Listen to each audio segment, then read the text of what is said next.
Buenos días a todos ah, y bienvenido a la reunión mensual de los guerreros de fibrosis pulmonar. Yo soy Nancy Suárez Lee y está conmigo aquí mi compañera Mariluz Fuentes. Entre las dos manejamos este grupo, además que el grupo de Facebook que tenemos.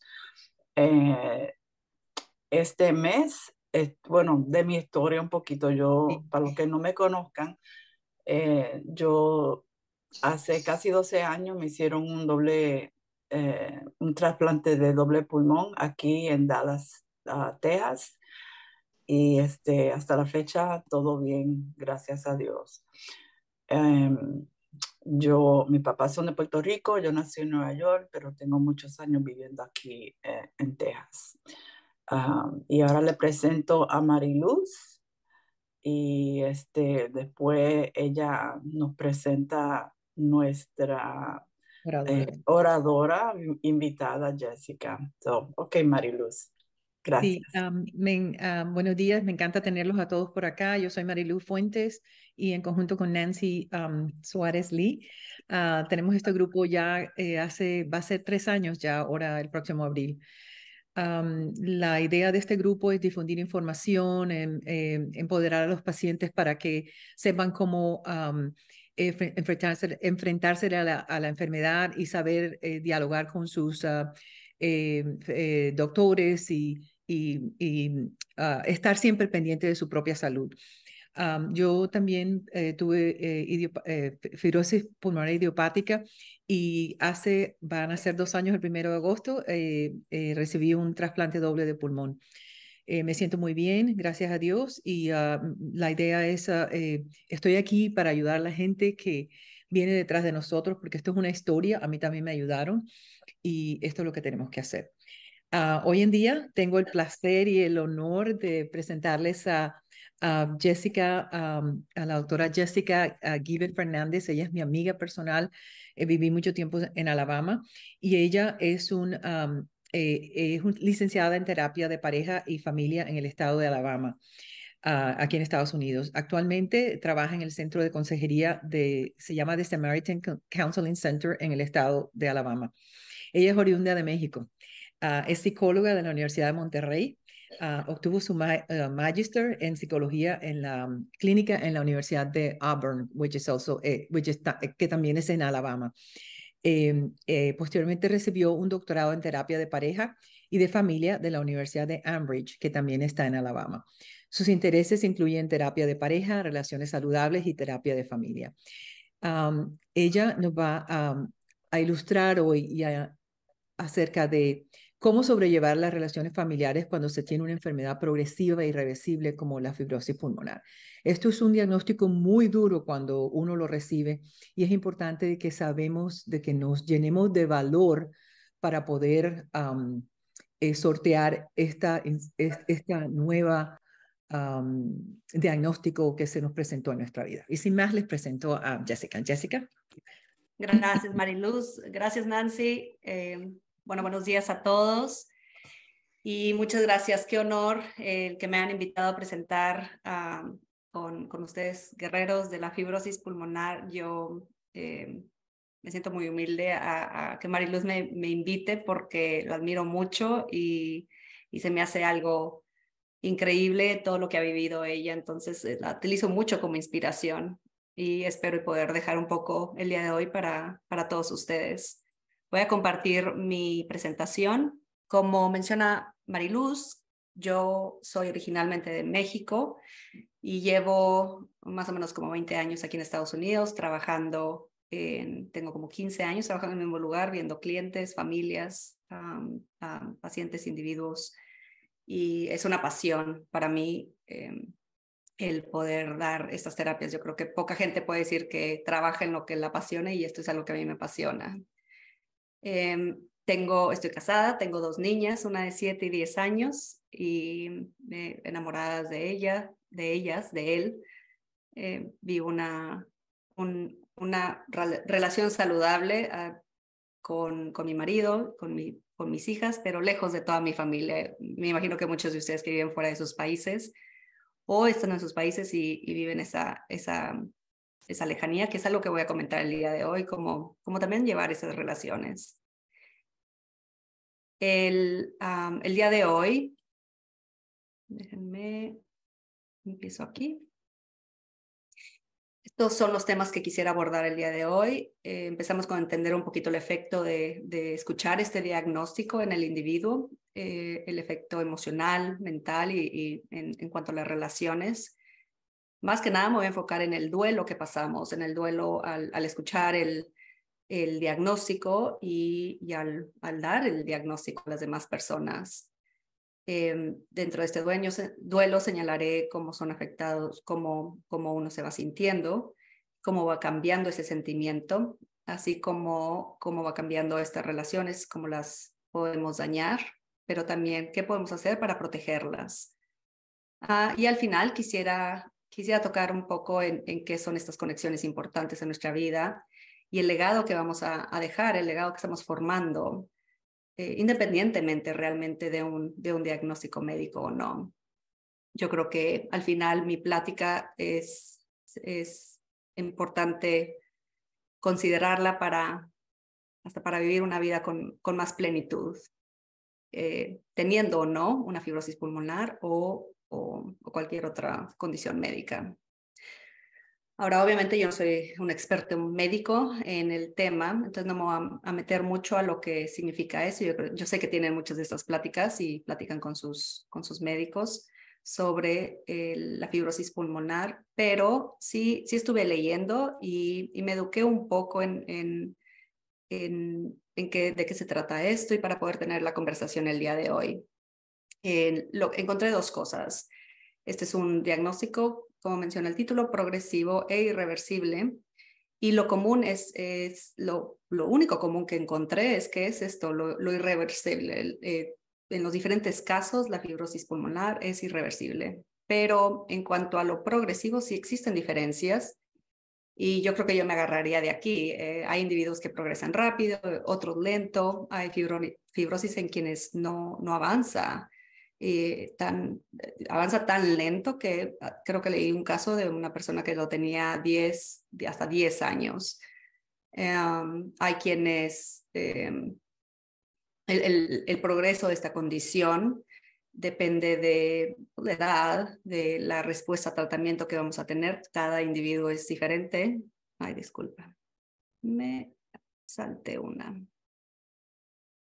Okay. La condición del pulmón cuando se encuentra, cuando se ve por primera vez que es lo que está sucediendo en el cuerpo, y el estilo de vida. Lo seguro sé que es que no hay un pronóstico 100% cierto y seguro, y menos un pronóstico de vida. Eso es tan individual como personas en el mundo.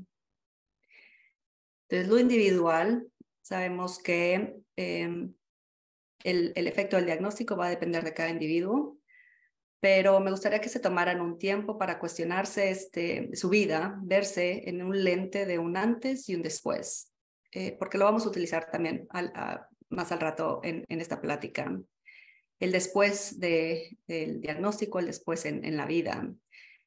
¿Qué tipo de persona? El preguntarse el antes, ¿qué tipo de persona eres o eras? Si era una persona llena de energía, trabajador, lleno de vida, o tal vez lleno de problemas emocionales, económicos, relacionales, que se valoraba antes, si teníamos pensado un propósito de vida, si tenía algún tipo de conexión espiritual, cómo eran mis relaciones, cómo buscaba la felicidad, si es que la encontraba.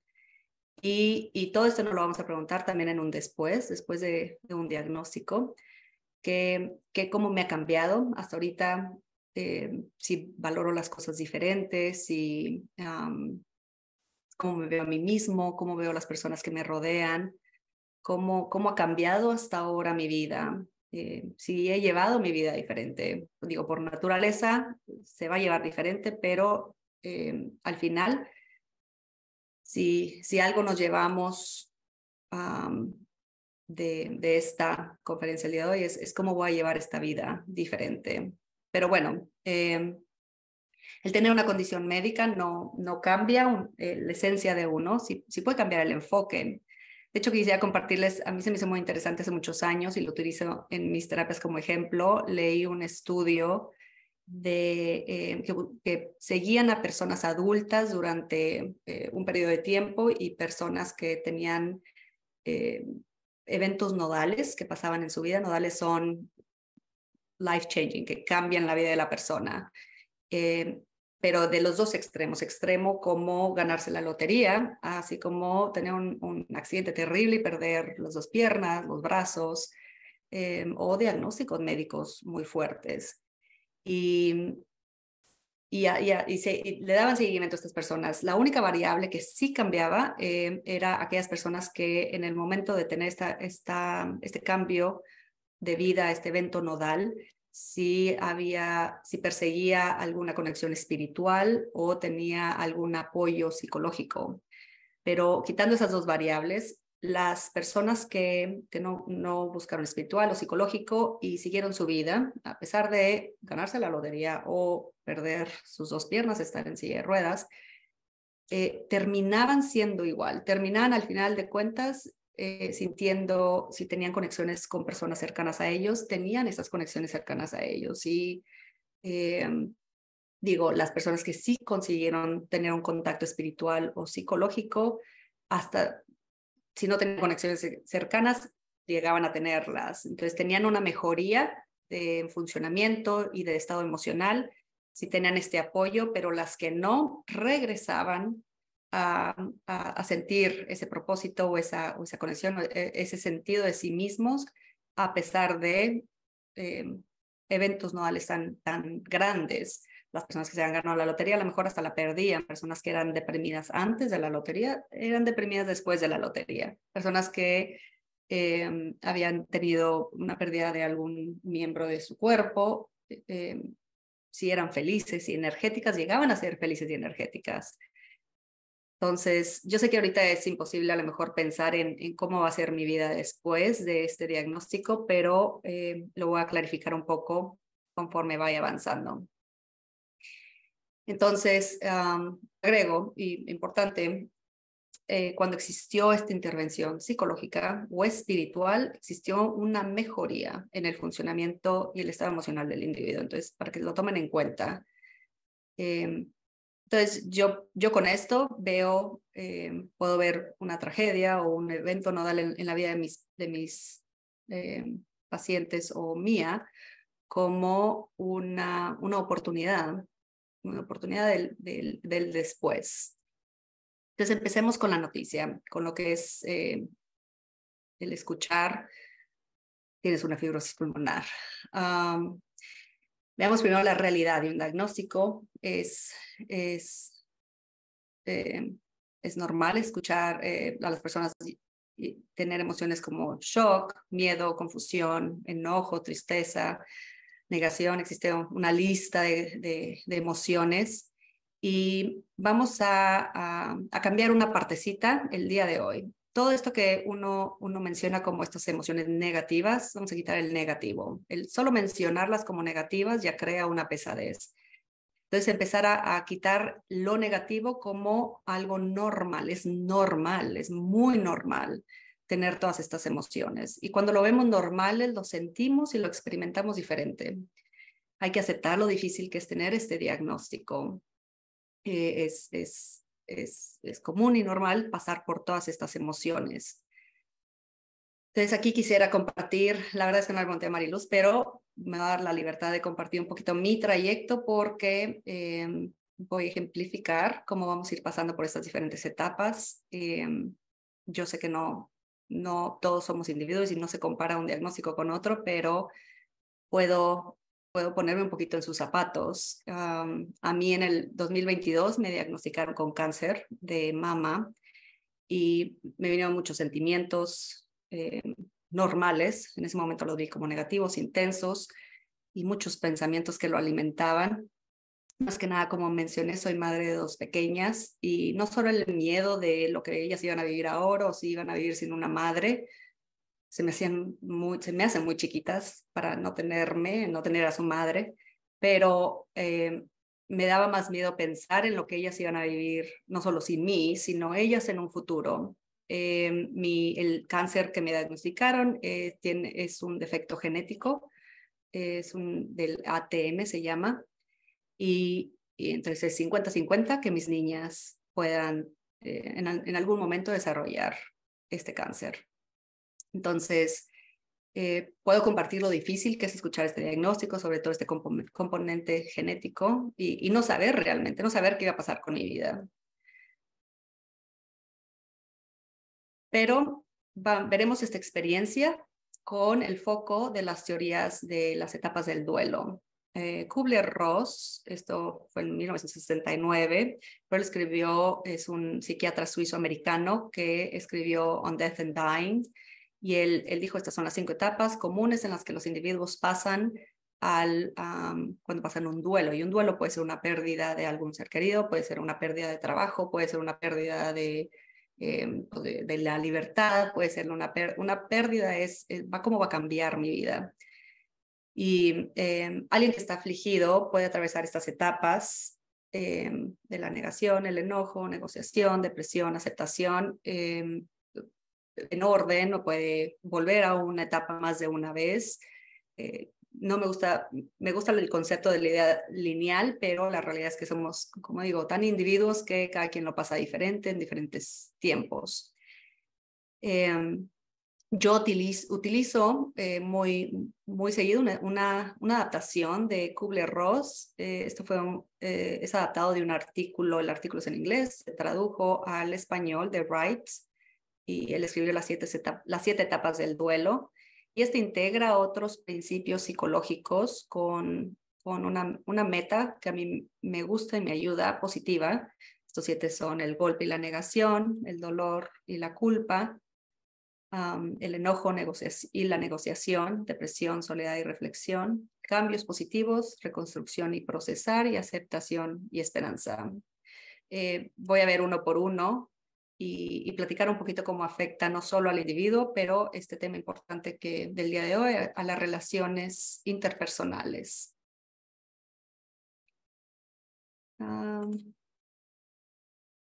Empezamos con el golpe y la negación.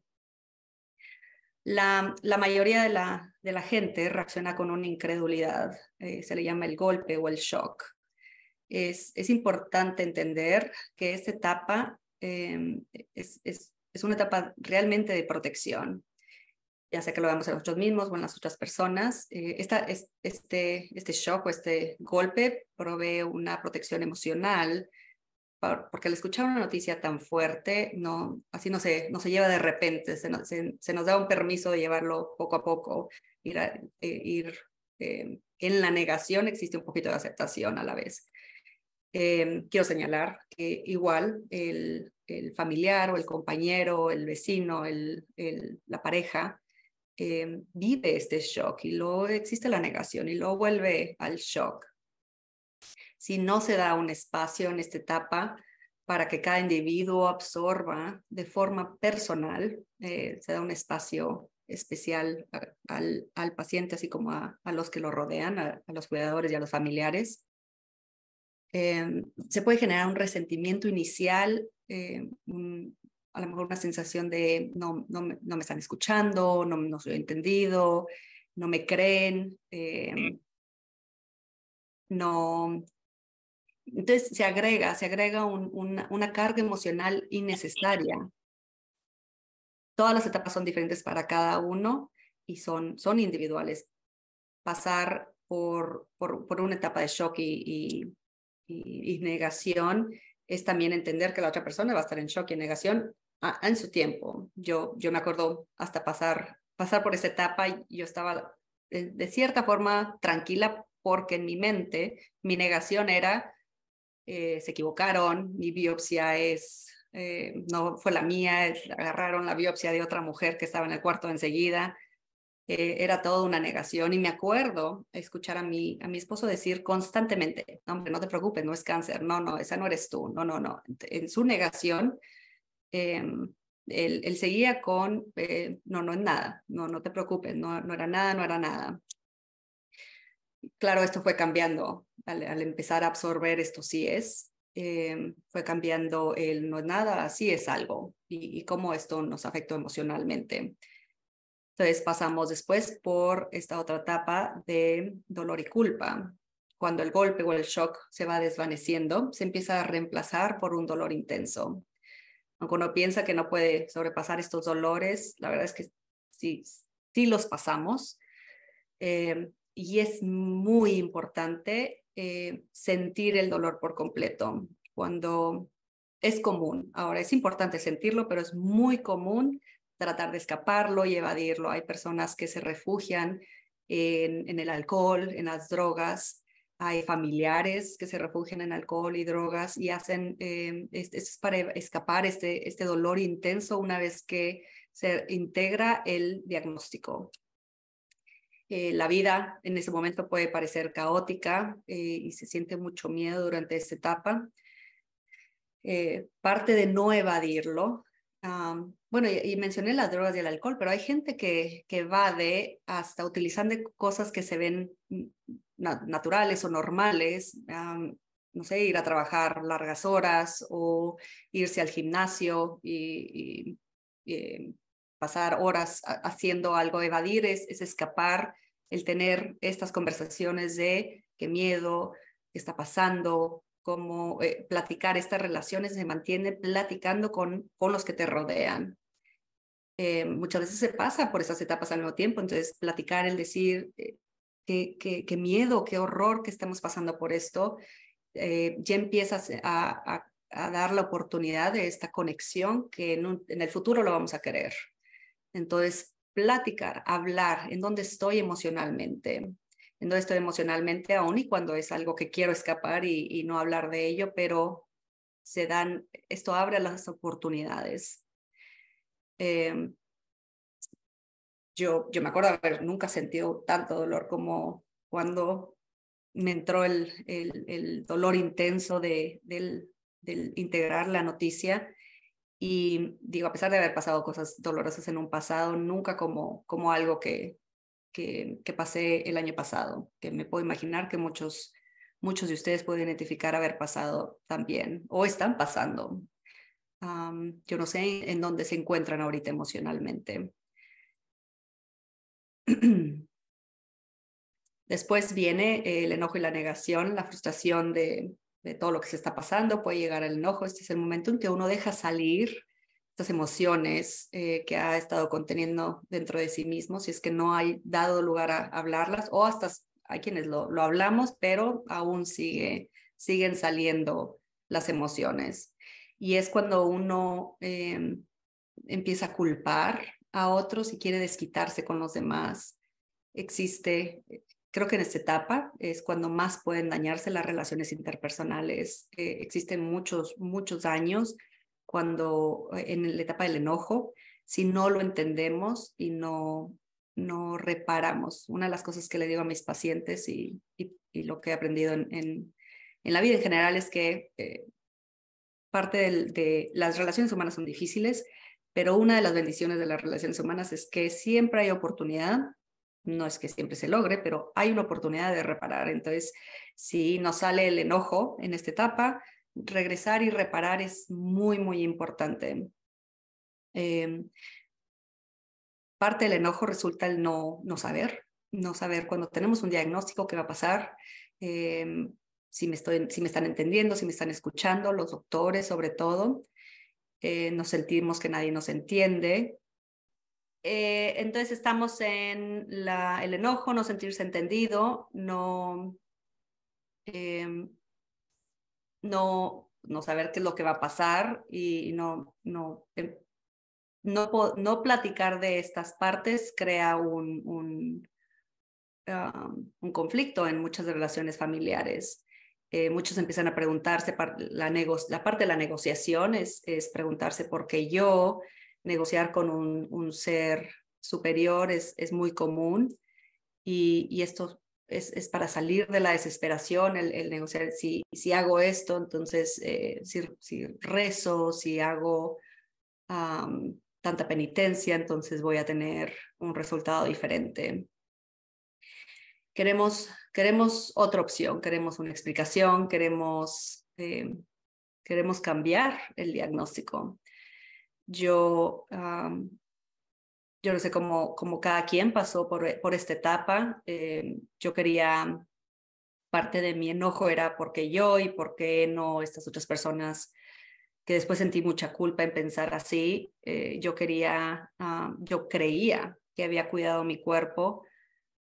Digo, no el 100% del tiempo, pero por lo menos después de tener a mis hijas, yo me dediqué a sanar mi alma, mi mente, mi espíritu, mis emociones, mis relaciones y mi salud. Me dediqué a cuidar mi cuerpo para yo pensando, nunca me voy a enfermar, nunca voy a pasar algo como lo pasé, o el diagnóstico que tuve. Pero bueno, ahora me tengo un poco de compasión haber pasado por esos momentos, tener compasión por uno mismo, por las otras personas, también ayuda. Hay que estar alertas y comunicarlo y decir, esto es normal, tener el enojo, pero cómo sale, cómo lo comunicamos es lo que hace la diferencia en cómo mantenemos estas relaciones en un futuro.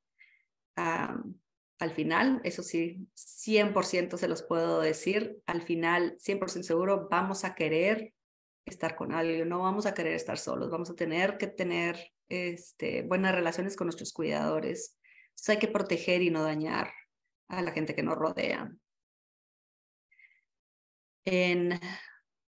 Después del enojo, hay una etapa en la que este enojo va cambiando, va bajando y puede tener un periodo largo de tristeza. Bueno, ya veo que alguien entra, pero ya me da pendiente que dejen entrar a personas. Bueno, los dejo a su discreción. We're not admitting this person. Las personas que tienen un historial de una depresión clínica en el antes o ansiedades muy clínicas, puede pasar esta etapa de depresión más intensamente o más prolongadamente, igual y hasta necesita utilizar psicotrópicos, un cuidado psiquiátrico. Con la depresión viene el aislamiento y es común sentirse vacío, sentirse solo, y luego empieza el sentimiento de desesperación.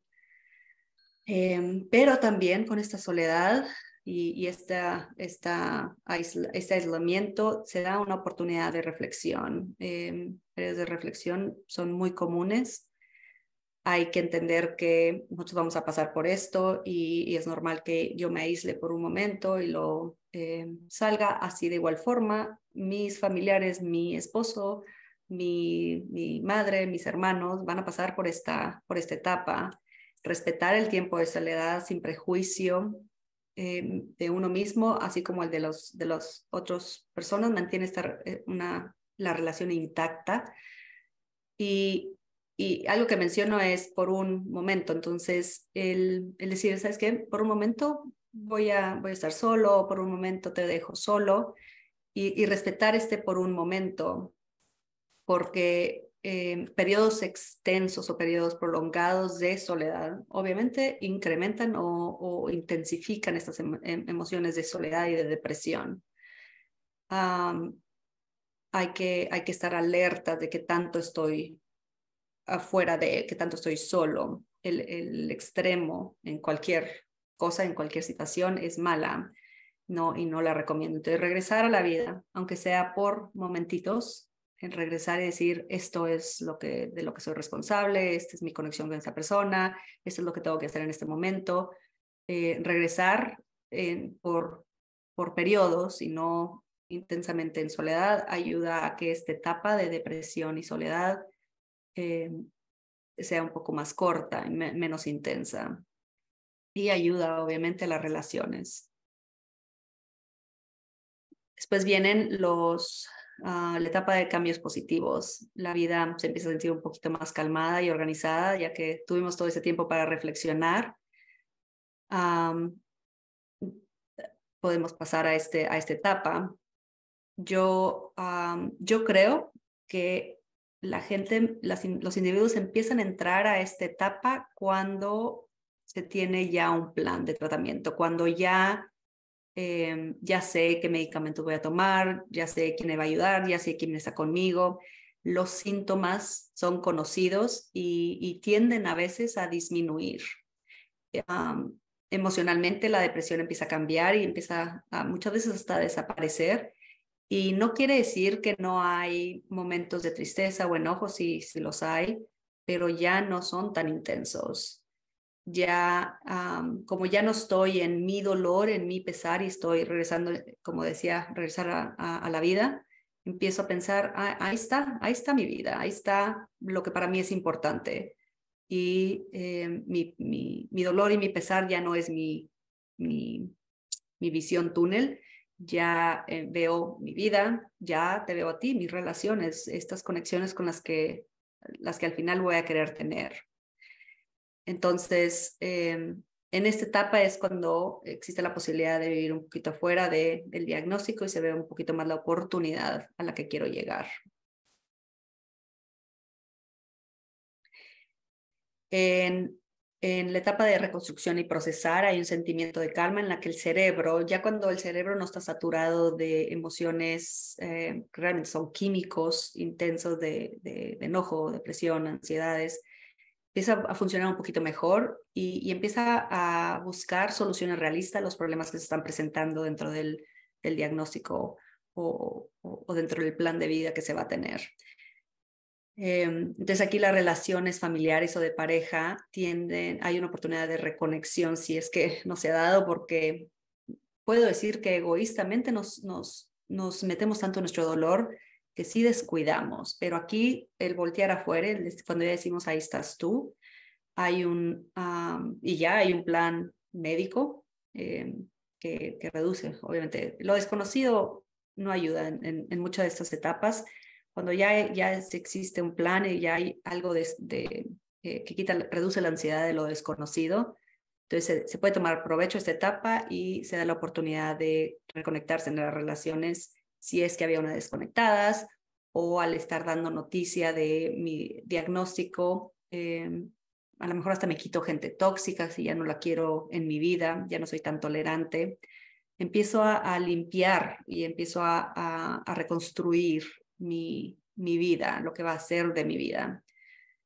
Se puede regresar, obviamente, a emociones y sensaciones de etapas pasadas, o puedo ver al que me cuida, o a mi pareja, o a mis familiares, regresar al enojo, regresar a la depresión, pero ya no se da de igual intensidad, ya hay más tolerancia, ya hay más respeto, ya hay más entendimiento, ya hasta al dar la noticia puedo entender la persona que va a pasar por el shock y la negación, y yo ya no voy a sentir lo mismo. Entonces, como digo, hay espacio, hay oportunidad de perdonar y reconectar. Creo que nunca me sentí tan conectada, me siento muy conectada a él, pero tan conectada a mi esposo como este momento en el que ya teníamos un poquito más de aceptación, que es la próxima etapa, y estamos reconstruyendo cómo nos vamos a ver de ahora en adelante. El platicar de esto nos ayudó mucho. Entonces viene la aceptación y esperanza.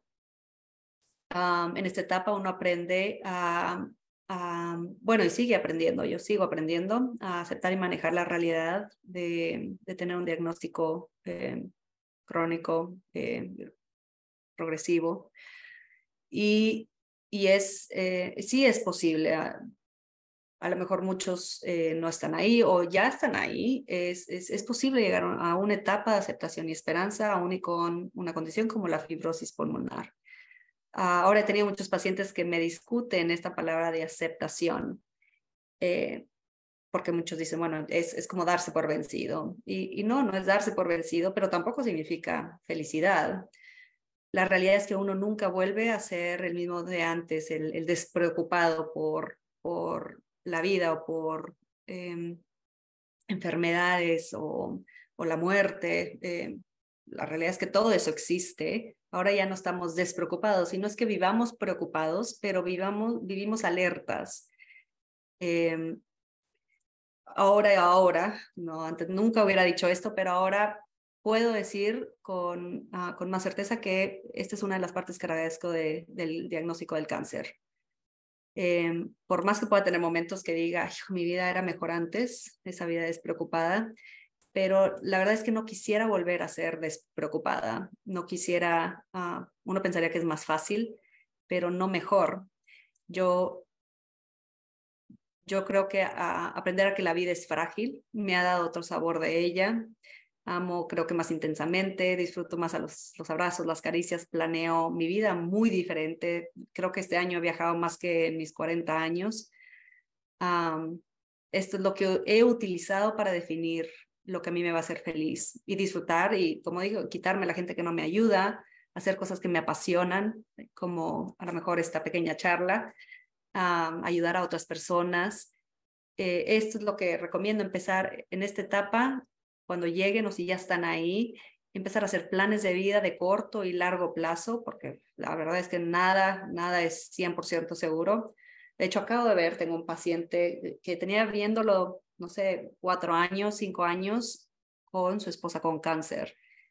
Y él era el cuidador número 1, la esposa es etapa 4, terminal, y lamentablemente el que falleció fue mi cliente, le dio un ataque al corazón. Uno piensa que estamos hablando de la vida va a terminar en esta persona con cáncer terminal y eso más, me ha abierto los ojos más que nada.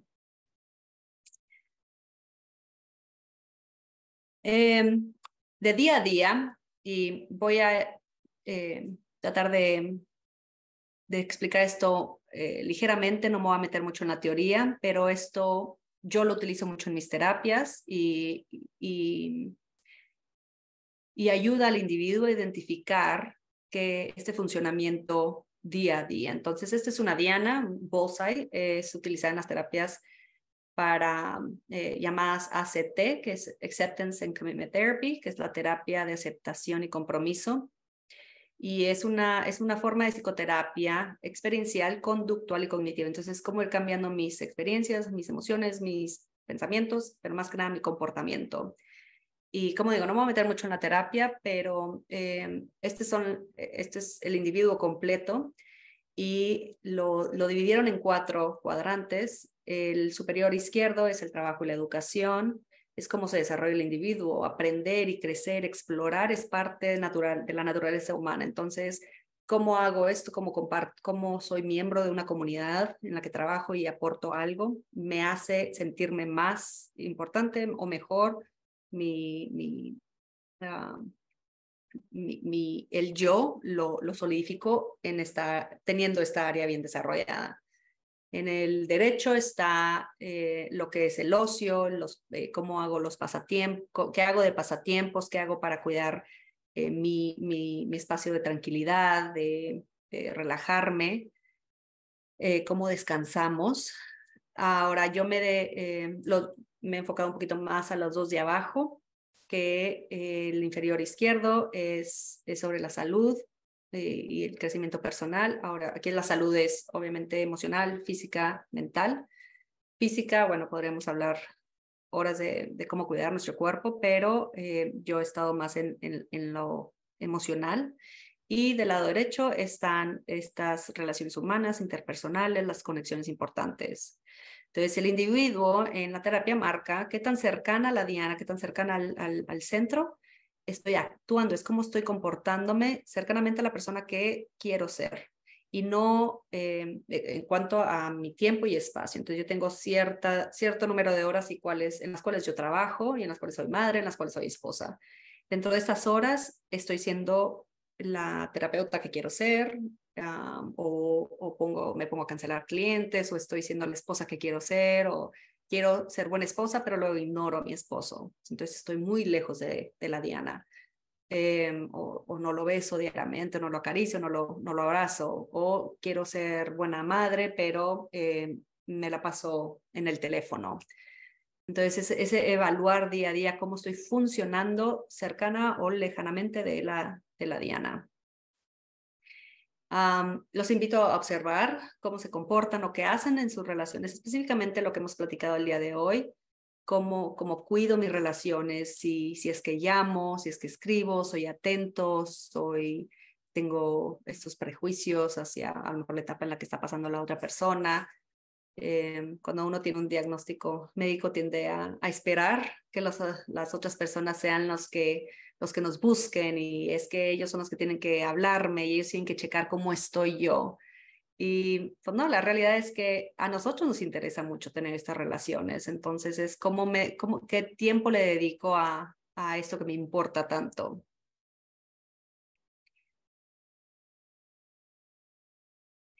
¿Y por qué tener y mantener relaciones familiares? Las relaciones interpersonales juegan un papel muy importante, no solo porque quiero conectarme con la gente, si es algo psicológico, es una necesidad universal, pero los diferentes estudios demuestran que las personas con buenas relaciones interpersonales tienen menor índice de depresiones, de ansiedades, de mejor empatía, de autoestima y hasta mejor sistema inmune, que obviamente nos interesa mucho tener muy buen sistema inmune. Hay estudios que demuestran cómo bebés que son cargados con varias manos y tienen varias personas a su alrededor, tienen mucho mejor sistema inmune que los niños que se mantienen aislados. Entonces, nos interesa mucho por nuestro sistema inmune y por nuestro bienestar emocional. Yo sé que ahora, después del COVID, es un poquito difícil y queremos mantener distancia más que cercanía. Yo la verdad es que he ignorado muchos de me protejo si siento que mi sistema, me he aprendido a escuchar mi cuerpo mucho, pero me gustan los abrazos y me gustan, en México se saluda con un abrazo y un beso. Entonces, a mí me gusta y yo he enseñado a mis niñas a mantener culturalmente eso. Pero bueno, lo importante es, ya sea que lo mantengamos en línea o lo mantengamos a distancia, no importa, como había mencionado, mi familia está toda lejos, pero el tener ese contacto, alimentar estas conexiones, va a ayudar a no solo lo emocional, pero hasta la inmunidad. Y ahora regresamos al después. La oportunidad de cómo voy a vivir ahora mi vida es que qué voy a hacer diferente ahora, no, o sí, ya no vivir despreocupados, pero ocupados en quién es la persona que voy a ser, quiénes son las personas importantes en mi vida, qué voy a hacer para mantenerlas a mi lado, cómo quiero que me recuerden, cuál es mi legado de vida. Al final es que el legado de vida es porque sin estas conexiones pues no hay legado, no hay quienes me van a recordar, no se lleva a cabo un legado sin las relaciones interpersonales. Entonces, esto es invitación a dirigir nuestras acciones, nuestros planes de vida, no solo enfocados a disminuir nuestros síntomas, nuestro dolor, nuestras incomodidades, pero en esto valioso que son las conexiones con los seres queridos.